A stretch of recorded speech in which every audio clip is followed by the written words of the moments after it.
Dengue ज्वर बा dengue fever. Dengue ज्वर एक प्रकार भूताणु जनित रोग। यही जीवाणु एते क्षुद्र जे साधारण माइक्रोस्कोप रे देखा जाए नहीं। साधारणतः यही ज्वर मशा द्वारा आक्रांत व्यक्ति भल लोक देह को व्यापी थाए।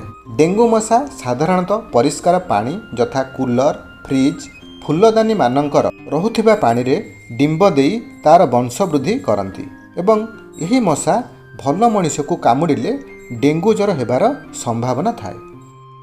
तेणु प्रति 7 दिन थरे कूलर एवं फ्रिज मानकरे जमुथिबा पानी को बारंबार खाली करी परिष्कार करने उचित।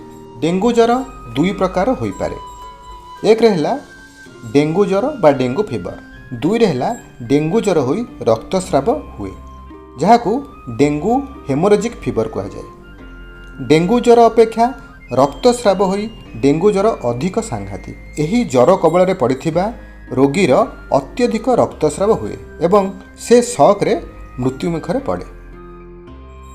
लक्षण बा सिम्पटम्स, एक रहेला अत्यधिक ज्वर हुए, दुई रे भीषण मुंड बिंधा हुए, तीन रे आखिर पछ पाखरे बिंधा हुए, चार रे मांसपेशी एवं खंजारे जंत्रणा हुए, पांच रे भोक लागे नहीं एवं खाद्यर स्वाद जना पड़े नहीं, छरे मिलिमिला परी दाग छाती और अंग मानकरे देखा जाए, सात रे बांती हुए किंबा बांती लागे।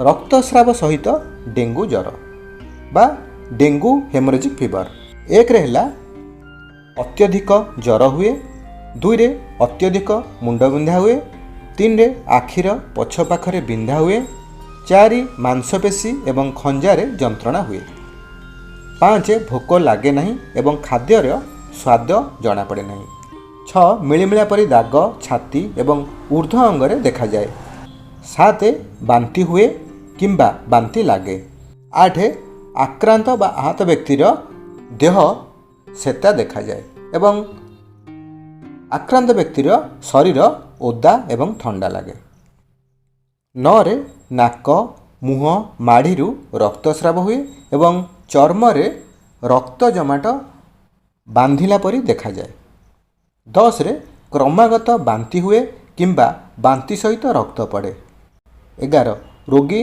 सोई होई रुहे एवं अस्वस्ति अनुभव करे, अत्यधिक शोष लगे, नाड़ीर गति दुर्बल हुए एवं से निश्वास एवं प्रश्वास नेबा समय रे कष्ट